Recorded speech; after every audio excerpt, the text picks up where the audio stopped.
You gotta find your people, the ones that make you feel alright. The kind you wanna stay up with all night. You gotta find your people, the ones that make you feel whole. They won't leave your side when you lose control.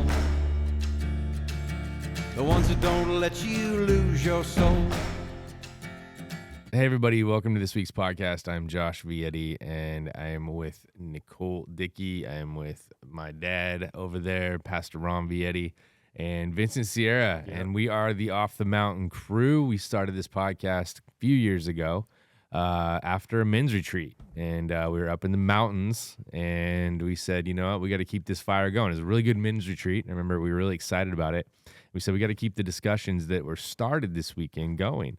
And Nicole runs the women's ministry. I know she's had kind of the same probably experience with women's ministry, right? Where when you get together with people that come from different backgrounds, right? They come from different places. You start having really cool conversations. And so part of this is to get you involved in having conversations with your families, with your people. And so what we talk about today, hopefully that sparks something. You have a good memory. I did not remember that. I couldn't remember where it started at. Of course, I can't remember anything anymore, but that's one thing. But it started after a retreat, huh? Yep. Huh. Yeah. That's why we call our it. men's retreat's coming up, man. It's like they're like the coolest retreats. Mm-hmm. Lots of guys come. It's just really, really cool. Men's and women's, right? Women's retreats. Oh, women's too. Yeah, we're going to do ours in-house this year, which will be fun because we have a lot of women that can't leave kids or don't like to drive, so we're going to kind of change it up. When is that? In the fall? That's October. Okay. Yep. And ours is September. Yep. You know what? Maybe you're out there and you've never attended a retreat before. I'm telling you, I guarantee you'll like it. Mm-hmm. And so September men's and October women's. So, well, you know, I always have a lot of things I like to start off with, and just if they fly, we'll come back to our topic next week that we've scheduled. But I've had this book somewhere. I've had it in my library for a long time, but I couldn't. Let's go back. I bought this years ago, and I don't know where it went. It was written by an acquaintance of mine, Wayne Cordero, and I'll put a plug in for his book. It's called Leading on Empty, Refilling Your Tank and Renewing Your Passion. And you know, I'm going to mention this for I don't know what reason. I don't think it just pertains to pastors. This can pertain to any professionals out there and practically anyone. But, you know, he talks about burnout in this book. And what is interesting, and I knew the story because I've heard him talk about it, but this guy was a real hustler. I mean, his church's size of ours, 10,000, whatever it was back then. And I mean, I've been where this guy's at, and man, he goes. I mean, I thought in my prime I was pretty fast, but he was faster. And long story short, he was back somewhere in another state. I think it was another state. He was teaching a men's conference. Could have been California, but and he found himself sitting on the stairs at the where he was doing the conference at, and he was just bawling. He had fallen apart. He was just crying and weeping, going, "What has happened to me?" And long story short, he talked to some other pastors, and one of them I thought was really interesting. The first one he mentions the book was a pastor from Canada, and he was talking to him about the stresses of the ministry, and the guy said, "Man, I was ready to quit. I was ready to unplug, just unplug and be gone." And then he talked to another pastor, and he said it was a friend of his. I think he said it was a friend. And he said that he asked him, "How's it going?" He says, "Wayne, I'm not in the ministry anymore." And I like what he said because I can somewhat relate to this at certain points in my life. My friend went on to say that he didn't know what he should do next in life. He only knew he had quit the pastorate. And for the past couple of years, he told me that I found myself burned out on the inside. and he could no longer keep up the pace. He has simply concluded that the best thing for his health and the best thing for the church was for him to resign. Wow. And this is happening too much with pastors. And so he went back to Hawaii where he lived at and made an appointment with a Christian psychologist. And he told him something that I hadn't really heard of before Wayne told his story, but he had run out of serotonin. The doctor said, "You've totally run out." And adrenaline has slipped in to take the place of the serotonin. And you're running, and we don't know for how long, but you've been running on adrenaline instead of serotonin. And said, you can only go so long like that. It'll destroy you, totally destroy you. So anyway, he said, what do I do? He said, you got to take time off. He's the only way for sure to get serotonin back is like a drip method. He's got to take time off from ministry, totally off. He said, okay, like to about 6 weeks. He said, no, 6 months to a year for it to come back. I've known pastors through the years, and this, again, can apply to any professional leader out there. They said most of them never return to that point of sharpness they were at when they were either leading or, being paid at this big position or pastoring or whatever. And so anyway, finally, we know this guy, a friend of Wayne's, told him how that he had learned that he had to unplug every year. And in fact, we know this pastor pretty well.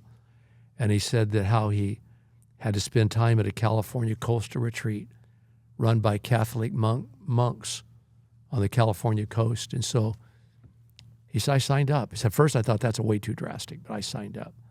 And I guess you go there for 10 days, 2 weeks or whatever, no talking at all. You can't even talk.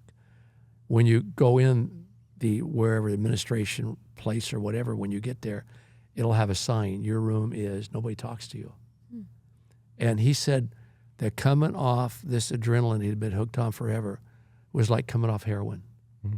He said he started going through all kinds of cramps. He said withdrawals. He said I wrote in my journal, this is, how do you word it? I'm gonna get his wording right. But he wrote in his journal, and he said that, I don't know where it's at, but he said, like, this is the worst feeling of pain I've ever had. Interesting. Coming off the adrenaline. Wow. And, I think there's been times that I look at my life and I think I've went on adrenaline for too long. But, serotonin, you replenish that by doing stuff you enjoy. So anyway, I just thought that, I don't know if you want to discuss anything on that or not, but I just felt that might be for somebody out there. Well, I mean, Paul talks about running a race, and he equates our faith with that. And, I don't think that he's talking about a 100-yard dash. I think he's talking about a long-distance race, right? And in a long-distance race, Vince, you've done a few of those, you have to pace yourself, right? You have to go a certain pace, and the pace matters. I mean, if you overshoot the pace just a little bit, you're going to run out of energy before you finish the race. And if you underdo it, then you're not going to accomplish what you want to accomplish. So there is a certain pace, and I think everyone's different. And it's funny because we were just talking about this before the podcast, that my wife and I were having this conversation about the difference between what fuels her, basically, this book is called Leading on Empty. If you aren't watching the video, which I don't think we can post a video, but the cover is a fuel gauge, right? And so you have to figure out what fuels you, and you have to figure out what empties you. And for me, having too many social interactions empties me. It just does. And it doesn't mean that I don't like people. I think there's been a misunderstanding sometimes between my wife and I, that she thinks like, maybe he doesn't like people as much. That's not true. I actually love people very much. And I care about people very much. But I think that's part of it too, is I have this empathy where, like, if I'm talking to somebody and they start breaking down, like, I start feeling their pain. And that takes energy from you. And so I can have a certain amount of that, but then I have to, like, pull back. And I used to do it in an unhealthy way. Like, I used to just disappear. I used to be like, I'm out. Like, leave me alone. Now I'm more like, okay, this is what I can handle in a day. Yeah. And this is what anything beyond that, I'm pushing it. And so I've come to a place where I have to learn my own pace, and everyone around me has to learn their own pace, and then stick with it. And that's hard to do. And it's Don't you think emotional and mental fatigue is very often worse than physical fatigue? Yeah, I mean, I do, because you can be physically tired. I mean, you ever been like physically tired, but your mind's just like cranking?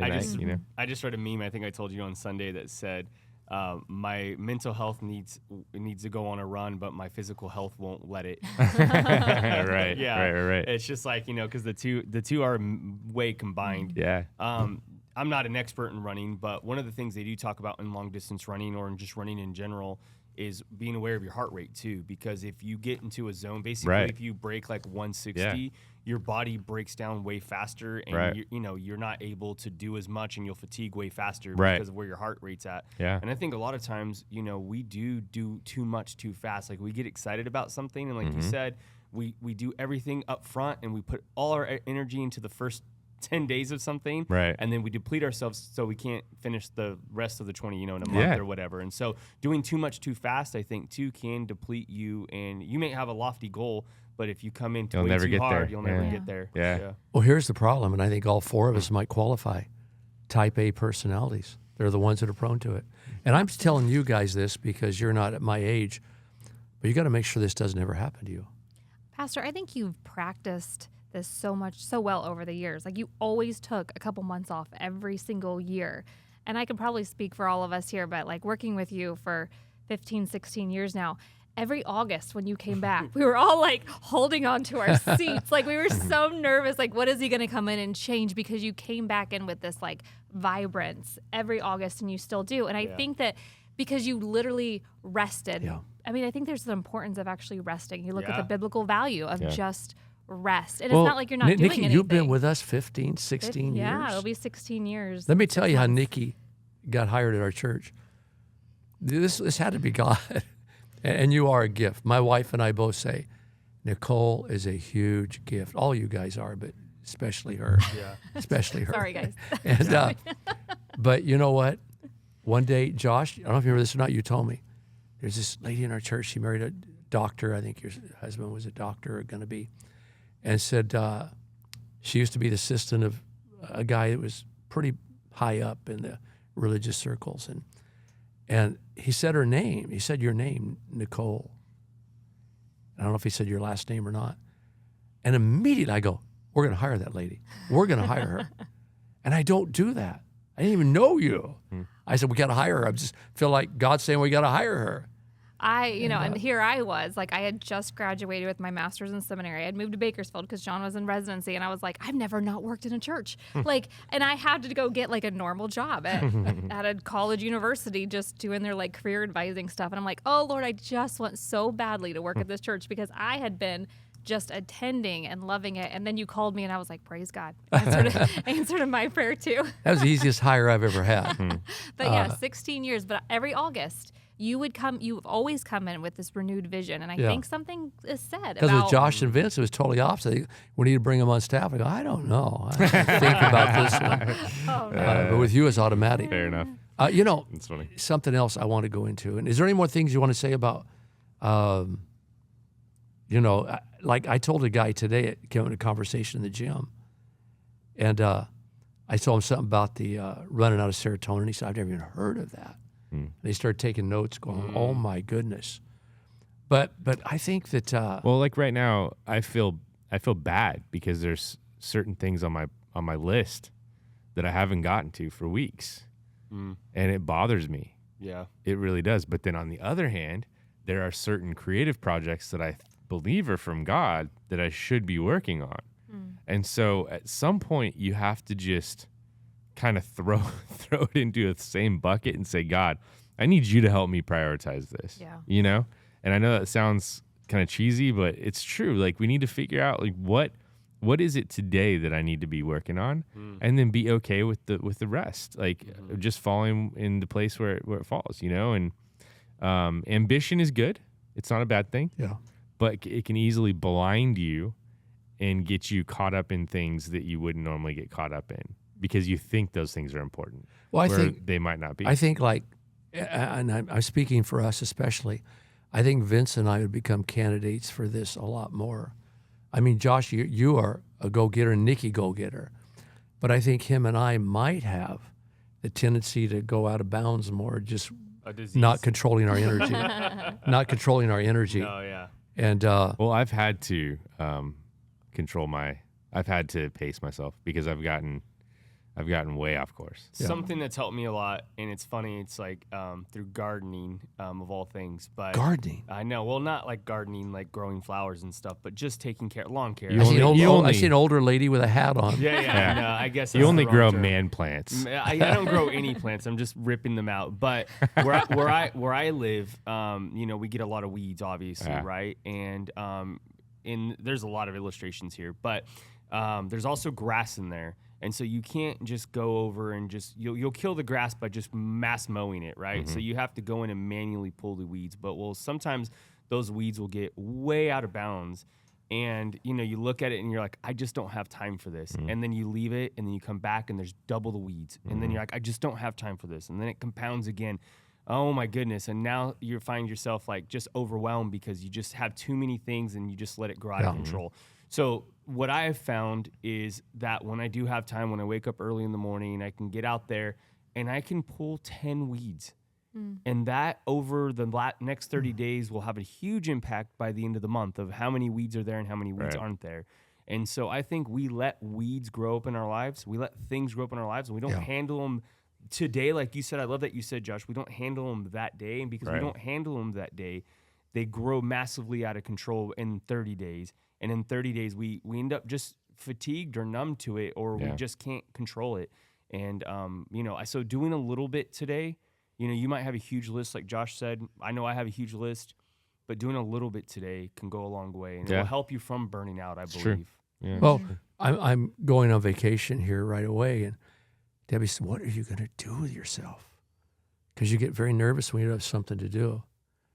And so anyway, I got a lot more to say about it, but I don't want to take up all our time on this subject. Well, I think so many people, they get to a point where they do get older, and you're not in this boat at all, but people get older. Oh, I'm older, Josh. Yes, I am in that boat. You are in that boat, but you're not in this boat as far as people get older and they look back and they have a lot of regret because they didn't use their time.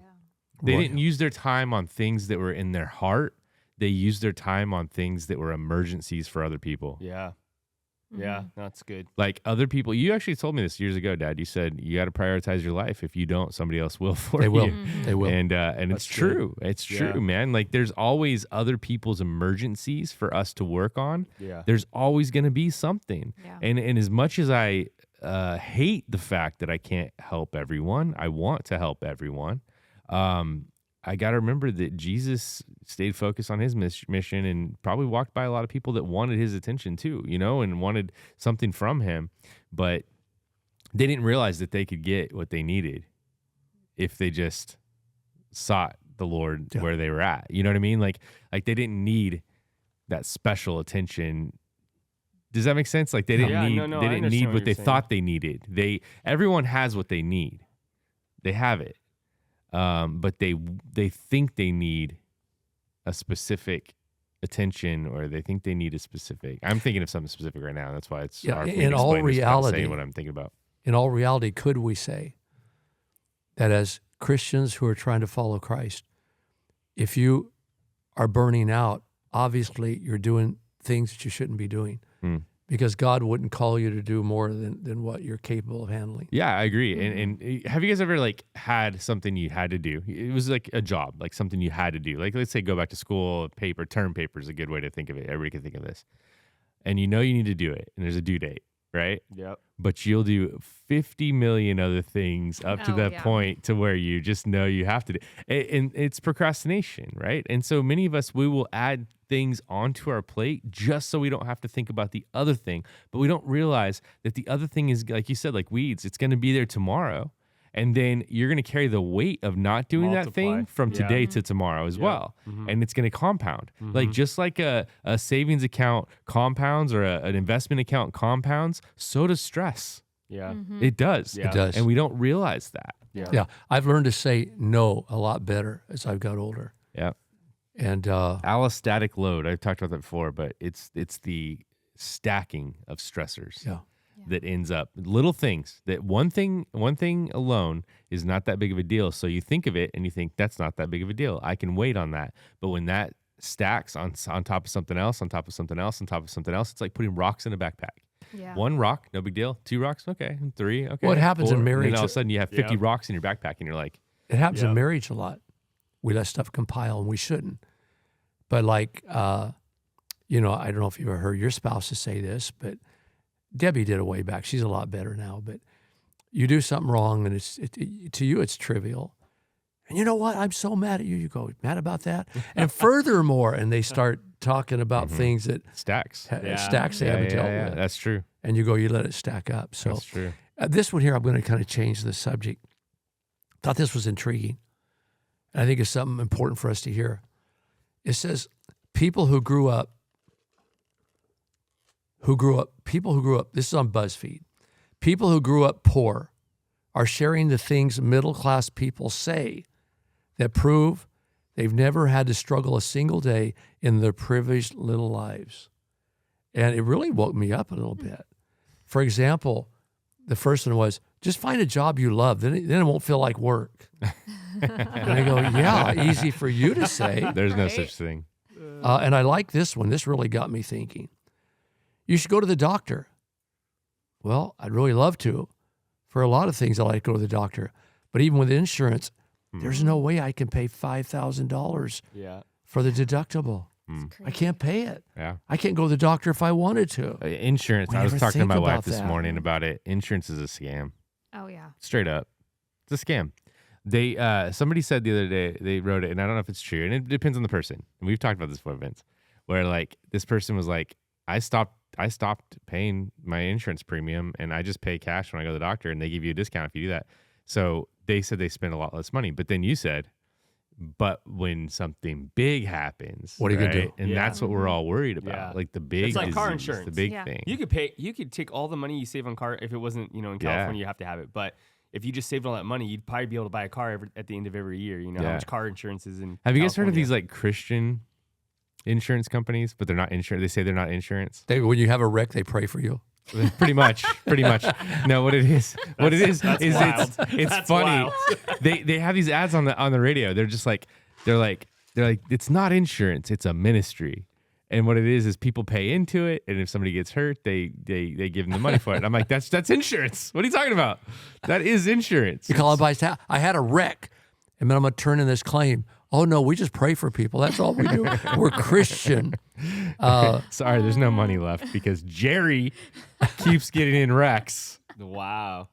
Huh. Interesting. It is interesting. Well, you know what? In that Interesting Maui thing to look at. fire, that big Maui fire years ago, you know how many people lost their homes because they couldn't afford fire insurance That's terrible. and they weren't insured? And you wouldn't think of it if you No. live there. You wouldn't I think there's think- going to be a big fire. I have a little place in the mountain community, a really cool community. And I've heard a lot of those people in there because they don't have a lot of money. They're older. They Right. spend all their money on their home. They have acreage and they have horses. They can't afford to pay the insurance. And you can do that only if your house is paid for. Well, you got the California Fair Plan. That should Yeah, work It is out. fair not- plan, it my is foot. not fair. I'm sorry, it is not fair. I'm about to go on a tirade about all the things. Yeah. And, it is honestly, it is crazy, and it just. That's right, Gavin's everywhere got we- it figured out. No, man, he zeroed the balance. I'm sorry. I shouldn't even go He political. zeroed the You said his name.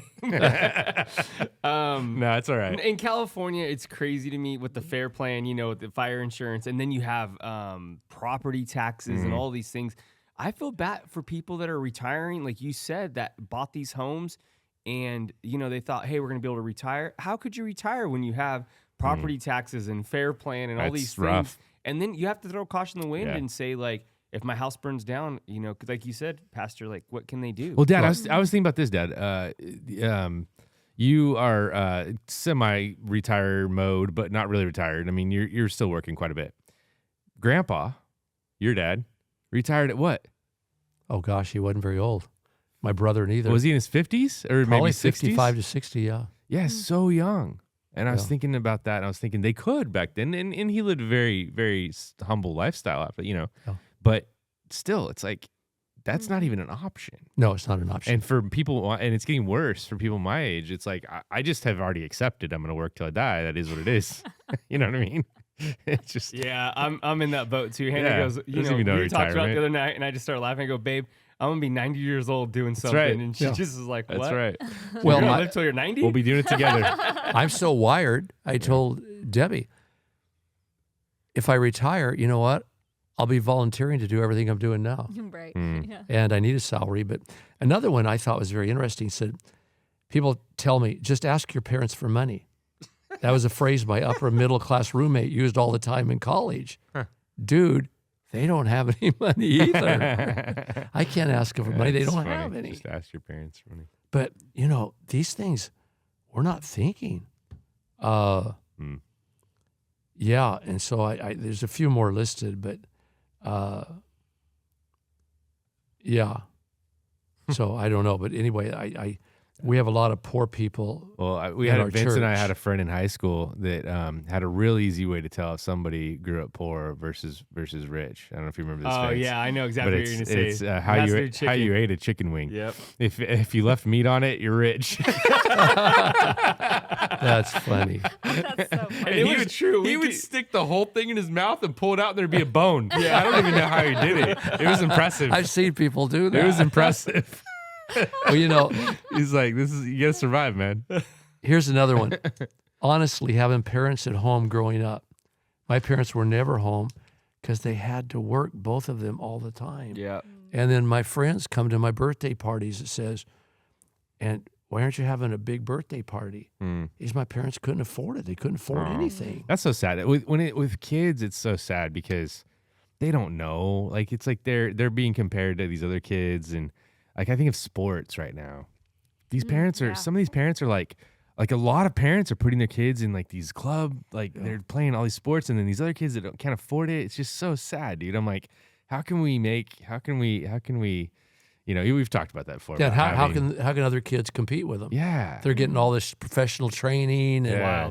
pretty soon it's going to be only the rich in major league sports and basketball and all that. but then what's interesting is you have these Venezuelans and you have these Cubans and these Puerto Ricans that are killing it because they're all just playing together and they're like all competing together, and it's just like I don't know. It's like a I different also thing. think when you grow up without, and I'm not saying all people, but you can end up with the drive that other people don't have, because if you're That's true. handed Yep. something Yeah. your I whole agree. life, Yeah. you just think, oh, this will keep coming to me. Right. But when you don't have, you have a drive, and it's something that, you know, I feel like I've developed this drive that other people don't have, and I think it comes out of like my Yeah. background of where Yeah, I yeah. come from. You know, For sure. it's something that I had to pick up. I mean, I started working. I know, Pastor, you'll say the same thing. When I was 15 years old, I had Yeah. a work permit. Yep. Yeah. And Yep.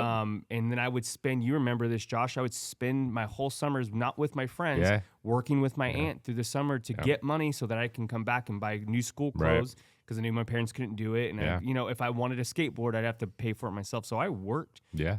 all the summers of high school, didn't spend time with my friends, and I would Right. come home with money, and it was, you know, I was thankful for it. So I think that you end up with the drive that other people don't have. And I'm not saying all people end up with that, Right. but I also I think you it's a have good byproduct. Appreciation. Like I remember Oh, man. everybody in Indiana in the middle of the winter, they'd all go on spring break. Well, we couldn't ever afford to go to Florida for spring break. So my Yeah. mom would turn the heat all the way up in the living room. We'd get the lawn chairs That's out. cute. We'd Oh, get the wow. beach, but we put on our swimsuits and we That's would cute. literally imagine we were at the beach all day That's long. creative. And those were That some of is. those are the best days. Yeah. You know, like, and That's then you cute. appreciate it later in life. My But first trip to the beach might have been, it's probably my first trip to Pismo was with you guys, and it was so funny because I had never Oh, yeah. stayed in. Yeah. I've never been to Pismo, but when we stayed in that hotel, and that was just hilariously funny.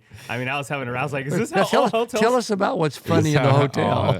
I will say this is my first trip, and so I'm like, this is how it must be We were everywhere. like in high school. But yeah. we were in high Well, school. I'm and- gonna say this much. We were in the room, looked out, and two college kids were in the hot tub doing things they shouldn't have been doing. oh, And these boys were watching, and No, we weren't weren't hold on. watching. I went out to look out the window, and I just yelled, "Oh my gosh, look at these people!" No, it was funny Yeah. because I think I looked first and I was like, "What's going on out there?" And then Vince comes up and he's like, "Oh man, oh my gosh!" Right? Saw him yell. And then This he is the best part of sees the story. he sees a guy on the other side of a fence looking through a hole. Watching and them. Vince calls that guy out. He's like, look at that guy. And their window's open. He's a pervert. Our window's open. That guy runs. Oh my and then my gosh. dad's like, what are these guys doing? He's starting to sleep. And we're all in the same room. And he gets up and he's like, oh my gosh. And he starts yelling, there's young men up here. There's young boys up here. You got to blah, blah, blah, blah, blah. And I just remember like pulling back because I'm like, now it's embarrassing. Yeah. And I just remember a pair of boxers landing in a He threw tree him- right he by threw the, him he at me. threw him at you. He called me out. A naked guy called me out. And you're- the whole What time a I'm thinking, cocky this is the kid. best night of my life. And your mother was saying, get him away from the window, get him away. Oh my gosh. I'll come down here and kick your butt. But Yeah. again, you're naked, so I don't think I Yeah. want to tangle with you. Honestly, that's a really good. If you're ever in a street fight, just take your clothes off. They might run. It might work But out. don't. But Yeah. going back to sports, I have a, Go ahead. I have a, I'm gonna fight you right now. I'd be laughing so hard I wouldn't be able to throw a punch. Yeah, but wouldn't you like walk away from the situation if somebody did that? Yeah. I'd be Yes. like, I'm out. Yep. I'm out. I don't want to fight anymore. Uh-huh. It But- could be good. No, Hey, we- this is biblical, Dad. This is biblical. Biblical. Well, How are you going to get know- something biblical turn the out of other this? cheek. In a way, I can make. That's good. That's a good one. I was Sorry, gonna say Nikki. this is great. This is the best. This is the best episode we've ever had. No, I was gonna say when King David, but that just wins. That wins the day. I was gonna say when King David acted, he acted insane when he got attacked. But yeah, no, the turning of the cheek, that's perfect. Now we lost half our audience. We can continue. Yeah, right. Yeah, right. They just shared it. I said, you gotta listen to this. This is my. You got to pastor." listen to these guys. They're crazy and they're Yeah. pastors. Yeah. You know, going back, I have a theory. We're number one. When I watch sports, baseball especially, or maybe other professional sports too. But I've noticed something that sometimes makes these people from the poorer countries, I think, better athletes. They don't seem to have the pressure that these kids have, or now they're adults, but they came up, having all the private lessons and stuff. And I think it's because no one ever expected it out of them. They lived in poor communities, and mom and dad probably didn't even come to their games. They always seem so calm. Two Well, strikes, no they've- big deal. Spit on the ground, throw me another sucker. They've already made it. Yeah. Right. You know what I mean? Yeah. Whereas some of these other kids that grew up in families where it's like, you're going to be the best. Like, they want to be the best and they're not happy. So, like, these other guys, it's like, dude, I grew up in like a hut in Puerto Rico and now I live in a mansion in LA. Like, I'm good. I made But it. I was thinking about other, You know what I mean? Josh, I don't have anything else to prove. other adult pro athletes. Some of them seem very nervous. The stress gets to them. And probably the upper middle class guys, but these from poorer countries go, I say no stress to it at all, man. Yeah. Just throw me another one, sucker. Yeah. They have that kind of tough guy mentality, and they seem to do better very often. Yeah, it's true. So, okay, well, there's a couple more, and then we'll get off of this, but I think we need to digest this. People have the assumption that I could just move home again if I was struggling. I could not move home without being able to contribute financially. My mom and dad would make me because they don't have the money. And we don't think about this. And it's got a whole bunch more. Maybe I'll mention some more next time we meet. And literally any time at all that they say something is not that expensive, when you're poor, everything is expensive. So anyway, I think we have to have this heart because our church is a large church, but because we're down in a poorer neighborhood, I think we have a lot of poor among us, and I need to always be cognizant of the fact that they deal with things that we don't. None of us are rich, but still, I need to fill their heart. Yeah, Does that make sense? absolutely. Yeah. And honestly, living in America, if you're middle class, you are rich compared to the world. You really are. We don't even know what it's like to grow up in Africa, grow up in the deep parts of Mexico, or grow up in southern South America. These are places where people truly do struggle. But at the same time, I remember going down to like Mexico for missions. Like they have a level of joy and happiness too. Like maybe the pressure is not there for them either. Sure. So maybe the pressure of trying to gain more and more and more does add so much misery to our lives. You know what I mean? You know, Josh, I used to drive out through Hart Park on Sundays. This was decades ago. We'd just take a drive on Sunday, and I told my wife, here's some of the happiest people I know. And they don't have much. It's a hot day, and they're swimming in this pond or this lake, whatever they call it, Hart Park, and they're barbecuing, and you can just tell that they probably don't have a lot, but they seem happier than these rich kids that are home with I don't know. the big pools and everything. I was out at Hart Park the other day, and a guy had electric surfboard flying around that lake. Electric I was like, dang, surfboard? Dude, dang. Yeah. One of those foil Man. boards. I just wouldn't want to fall off. Yeah, it's gnarly water. I would be tied to that surfboard. I'm not falling off in that lake. But it was like a summer wonderland the other day. I was like, dang, Wow. Hart Park Yeah. is nice. Mm-hmm. Nice. But you're Well- right. Finding joy in the simple things, and that is a key to happiness. By the way, gratitude, being thankful for what you do have, rather than thinking about what you don't. This book, The Shaping of Things to Come. I told you about this Yep. book. In that book, they talk about how they moved to LA to be missionaries there. Basically, and they said that some of the most miserable people on the planet live there because of the comparison. Because you literally have in downtown LA right now, you have the poorest of the poor dying of typhoid fever, right? Of medieval diseases with rats chewing on their feet at night. And then you have the richest of the rich in these high buildings. And the gap between the poor and the rich is so wide. And when that gap is wider, the misery is more. And so I think that's just something to be aware of, something to be to allow our hearts to feel a little bit, I think is important.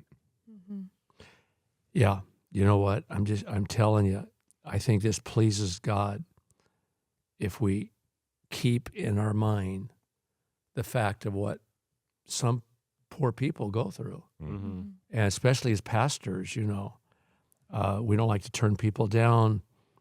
And, we have a food room, brown bags. I think that's why it blesses God's heart. Yeah. So anyway, I have more, but I'm trying to think.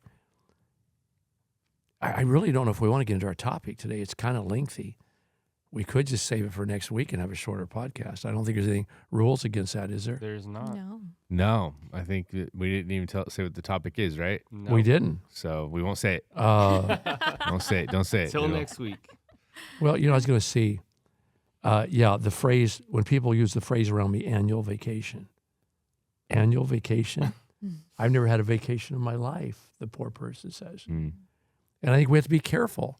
Even when we get up and go, I went vacation to Maui this year, and da-da-da. Poor people say, it must be nice.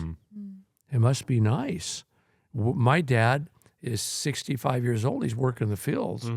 He never even gets a vacation. Yeah. So I think we got to keep this in our mind. And again, I think VBF's really good at it. Vince, you're leading us very good in this area, very well. And we need to always look out for the poor. And I love what Dr. Nalos, if you guys if you guys haven't, you can go to vbf.org, changeourcity.com, and you can check out Sunday's message. But Dr. Nalos came on stage and he talked about, how they build these schools. Dr. Nalos, who Dr. let me Peter just give you N- a background real fast. Dr. Nalos is a doctor, an actual doctor. He's a Heart surgeon. A heart surgeon, and he used to hunt big hunter. He used to hunt in Africa, and he went over there and he fell in love with the people, and he felt God call him to do more, and he started helping out. And he stopped hunting there. Now he decided to dive fully in to be a missionary, part-time there, and then he lives here, but he'll raise money here, he'll go there, and they'll build schools. And and our church is involved and a couple other churches, but they've built so many schools. I don't even know how many. oh, it's a lot. It's the number keeps rising, so I don't remember, but it just a ton of impact. And lots that meet the needs. But one of the things that he talked about was when they build these schools, they purposely build them by churches. Or if there isn't a church in this place, they'll build a school and a church at the same time. Right. And he says what they had I don't know if you were able to catch it. You were it was pre-service for you.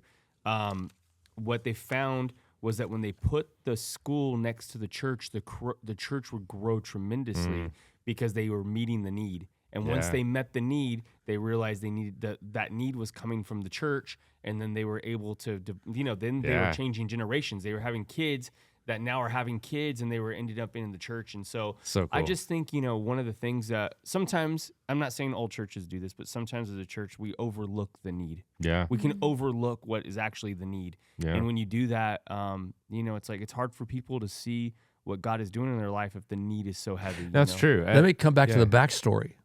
You didn't know about the backstory, but him and Bob Bale were going on a trip to Africa to hunt. Mm-hmm. And he was in my office one day, and I said, you know what? I'm going to start praying that you stop hunting animals and start hunting for human souls. Oh, wow. We need to do a work in Africa. And that was kind of the start of it. Mm. And then later, Rick Warren at Saddleback Church in Orange County, he had written a letter or something to a lot of churches, bigger churches, and said, I would like you all to think about adopting a country in Africa. We're doing this program, and I forgot what he called it. And so we wrote back and said, we will take Ethiopia. And he would check them off where a big church had a country. And we took Ethiopia, and Peter fit right into that. And, now we built schools. And what we're doing, too, we're putting, last I heard, Christian teachers in these schools that are very often in Muslim villages. And we have, I don't know how many orphanages and orphans. I mean, this work I'm talking about, I don't know. I've lost the number on churches and schools we build, but it's a huge amount. I feel like he texts us almost every couple of weeks and says, there's a new school. I know. I know. And he raised a lot of the money for missions. We put in a little bit every month. We can't afford the money that it's requiring, but that's the way it started, Josh. Yeah. And Very cool. and going back, I might as well stay with this. Just give it 5 or 10 more minutes. Whenever I mention how Spam actually tastes pretty good, they look at me like, "What in the heck is Spam?" Okay, Nikki, do you know what Spam is? I mean, I know what it is. Have you ever eaten it? I have never eaten it, but let me preface that. I've eaten a lot of cheap food in my life. Spam was not one of them. Have you ever That's had funny. a can of corned beef and hash? That I have had. Yeah, yeah. Yes. Okay. Yeah. Oh, Spam. Spam's I good. grew up on Spam I love it when I was too. little. And I actually like it now. Once in a while, I'll go through. I know Yeah. it's so unhealthy, but man, just like some fried Spam. In Is so Hawaii, good. they have Oh, yeah. like Spam sushi. Oh, Like, it's so big. Big Spam. It's Oh, big. so good. Okay, but It's And so I, salty. I heard though. it's not Yeah. as cheap as it used to be. Is that true? Oh, I don't know. I haven't bought any for a long time. I used to love Vienna sausages in the little cans. Uh-huh. Yeah. Camping. And you could get barbecue. Oh, You ever I- had barbecue? I did not like the flavored ones. Yeah, but- you gosh. give me grief about red meat, so I don't know. This is We're You know what's rednecks. funny? it's got a meat. I will sir. say this: you got, and my kids laugh at me because like, Dad, this is not true. But I didn't even know there was a such thing as a turkey sandwich till I was like 13 years old. My friend one day, I think it was probably you, Josh. Probably. Like, you want a turkey sandwich? I'm like, what's a turkey check sandwich? it out. We have But turkey I ate sandwiches here. bologna and cheese. Oh yeah, me too. Oh, My yes. whole Me too. life. Me It too. was the only thing I Me ate. too. So when somebody said a turkey sandwich, I'm like, Yeah. what is this turkey sandwich? Do Nah. they even sell bologna still? Yeah. Oh, I'm yeah, I sure. think so. Yeah, Probably. bologna. Yeah. Oh, I love It's been bologna. Really? I haven't Yeah, seen I it just in a remember- while. I It just had that remember little the way we- grease on top of it. It just kind of I slippery. just remember I had the bologna. the red rim around Oh the yeah, side. you'd have to take that off. Oh yeah, that's right. If you But ate that, it's probably it was still with mostly you. in the yellow, and then it had like you flip open the whole thing and you pull a piece out. And then, yeah, like that bologna. and grandma, cheese. mom's mom, dad would make. And they were from Oklahoma. They would make. It'd be Wonder Bread, Yeah. white Wonder Bread with bologna, Kraft cheese, and Miracle Whip. And that was like and I A loved lot it. of Miracle This is I how loved I it, knew my yeah. friends had money. Was when I was a kid, we'd go to their house and they'd have Iron Kids bread. Do you remember that bread? What is that? Vaguely. Oh man, it was Vaguely. like there was like Wonder Bread, and it was like there was like cheap white bread. And if you had, Rainbow, like- rainbow bread. But if you had Iron Kids bread from Rainbow, it was Wow. like that was the Gucci bread. Everyone Yeah. was like, "Oh, dude." I think you told me about the Day Old Bakery. Oh yeah, you never been? We used to go to day old Yeah. bakeries all the time. The last like one I it's- saw was it's on like half Fairfax Road. I might still be there. No, I don't think it's Yeah. there anymore. It was but there. when we Oh, when we Nikki, get some meat you market never now. heard of a day old bakery? No, we did not have those Yeah. where I grew up. oh yeah, It's No. like Just still bought it full price. it's like it was expired, but like still all right. but a day. Yeah. We'd come home from Fairfax School. We'd walk home. you'd go down Fairfax and you'd Yeah, come back down. that's on where it Brundage. was, yeah. And we would stop there, and you can get like a 25-cent, like turnover pie or something Yeah. on the way home from school. Yeah, We're yeah. like, oh heck yeah! So Oh That was the yeah. spot. Well, It's funny. and you don't grow out of it sometimes. It wasn't too long ago, maybe a decade, where I threw somebody off kilter when we went to a drive-in and I pulled out of my pocket a pocket knife and a red onion and started slicing it up with my burger. Yeah, that's hardcore. that's pretty And hardcore. I had been hunting or somewhere and it was still in my pocket. But anyway, I love that. Another one is when you have the audacity to say to me, my family has a house in. So we didn't know you could even have two houses. Yeah. Oh, yeah. We have to be careful what we say. And again, we're not rich. And I like this one. I could look at someone's teeth and know whether or not they grew up poor as me. Yep. If they needed braces as a kid but didn't get them, we are much closer in economic background. Or our feelings. None of us have, all of our mouth has metal fillings in the back of our mouth. Yeah. It's leaking into my brain. Okay, well, I think we just get out of here today. I mean, I could keep going on this stuff because, and again, it might mean more to me than it does other people because we have a lot of poor people around us, and my heart goes out to them. I love them. And again, not that we're rich, but Well, that's the one thing I do love about our church is it's so diverse, and you wouldn't know. There's a wealthy guy who you would never know is wealthy, ever. You would think, oh, that guy probably barely gets by, but is wealthy. And then there's somebody that looks like they have more and they probably have less, but everyone's just together and absolutely. and nobody judges. At least they shouldn't. I hope they don't. what about this one? That you say that money doesn't matter. Money only doesn't matter if you have it. When you don't have it, it actually freaking does matter. Yeah. Well, you Okay. talk about needs, Maslow's hierarchy of needs. It's like as long as you have food, shelter, clothing, all these things, it's like then you're able to dream. Then you're able to, think about what you don't have and all that stuff. But if you don't have the basics, which is a lot of people struggle just to have the basics, it's like, man, that becomes your whole reality, Yeah. and so it's much easier to not judge and understand when you understand that people come from different backgrounds. Yeah. I was talking to a pastor at one of our pastors' conferences that we host up at the ranch. And this was probably 5-6 years ago. And we were talking about some of the poor churches we come out of. And he went on to say, our church isn't quite there. We have it was $10 million in the bank or something. And I said, you know what? You need to go out immediately and adopt a poor church or two. You really need to do that because that money's not helping you in the bank. Right. And so I think that what I used to say about myself and other leaders around me back in the day was we saw ourselves back then, especially in Bakersfield, as a voice for the poor. And we said, we are a voice for the poor. Yeah. You remember I led the homeless people. We did a march from the park you guys are at now. What's it called? Mill Street? Mill Creek. Mill Creek. Yeah. We did a Used to be march. called We Central. gathered there. We marched to City Hall to say, we have rights too. And then the city dared some time ago to say I didn't have a heart for the poor. We didn't. The church didn't. Yeah. Man, we've been a heart for the poor ever since we started. Right. Yeah. And we still are. And I don't want to ever lose that. If we lose that, we'll probably lose God's blessing on our church. Well, I just have one more thing to say. If you come in contact with someone who's a little aggressive today, just remember, turn the other cheek. With that note, we'll be leaving you, gang. We love you and hope to see you around. God bless. See you guys.